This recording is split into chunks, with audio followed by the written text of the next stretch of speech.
I designed this activity, the Wonka escape room activity, to be an end of unit activity for a unit called thermal energy, which is one of our Amplify Science units that the kids learn in 6th grade. Specifically, it's designed to be about atoms and molecules, heat transfer, kinetic energy, and something called thermal energy, which is the total energy in any, like, for example, piece of matter. So for example, a chocolate bar has a certain amount of thermal energy in it.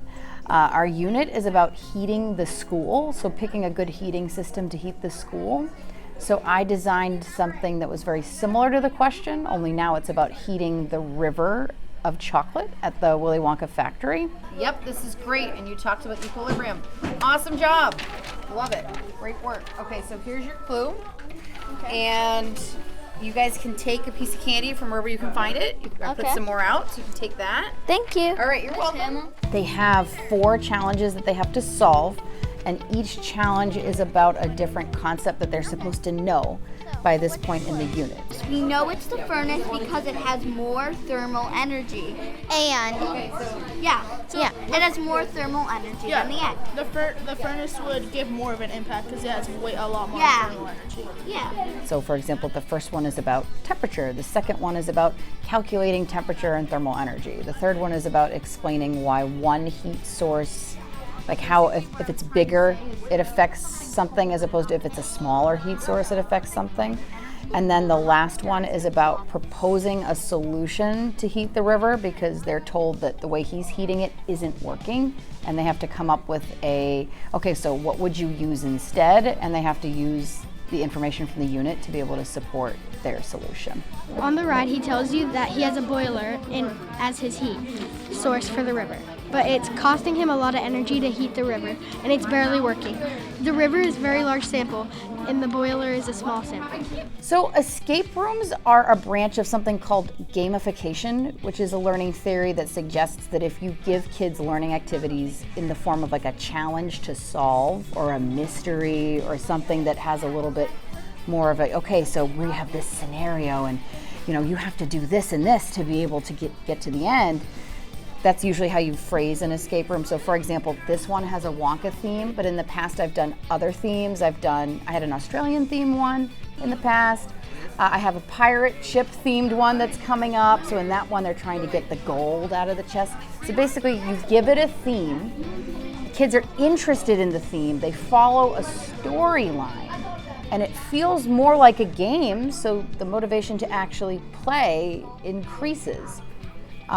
So you can obviously assess kids in many ways, but if you assess them in a way where they have to work together, they have to use critical thinking, they have to go around and like make corrections to get to the end, I feel like that's a lot more rewarding than maybe just sitting and like doing this worksheet. So this here is a recreation of in the movie when they have the contract.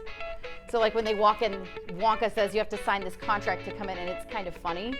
Some of the words are really silly. It's like floods and frost and lightning and damage, and the kids find it hysterical. And I'm like, you have to sign because you're in the factory. So they sign it, but when they sign it, I think that they're buying into the scenario. It kind of sets the stage for all the other things that they're doing. And then they start to look out for other little Easter eggs from the movie. For example, I have the lickable wallpaper wall. Not that anyone is actually licking it. In the past, I've had golden eggs. Not this year, but I try to put little things in that aren't necessarily the learning task, but are still enjoyable. So, what's the clue? In the movie, how many Wonka golden tickets were there? I think 7. So when they figure out the clue, 7, 4, 5. So 7 is the amount of lollipops that they have to find divided by 2. 4 is the number of O's in the word Oompa Loompa, and 5 is the number of golden tickets in the original movie. So those are the 3 clues, but they don't know the order until they're done, and then I tell them the order. I usually withhold the order to make sure I get that final piece, because what I don't want is kids to just come up here and try numbers until they open it. That's not the goal. The goal is they have to earn the ability to find the combination. Once we figure out this, we get the last envelope, and We can open the chest. yeah, it tells us the combination. We can get the chest over there. And then when they open it, it says, everybody will have 1, and 1 is enough for anybody, which is as a quote from the movie. And inside there are these Wonka bars, and all they are it's a Hershey's bar that I taped the wrapper to.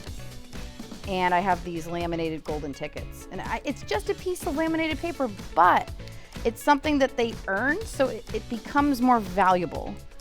You know, it's interesting how they're very proud. They're like, I got my ticket, which I'm not sure they would have felt like if I just handed them one.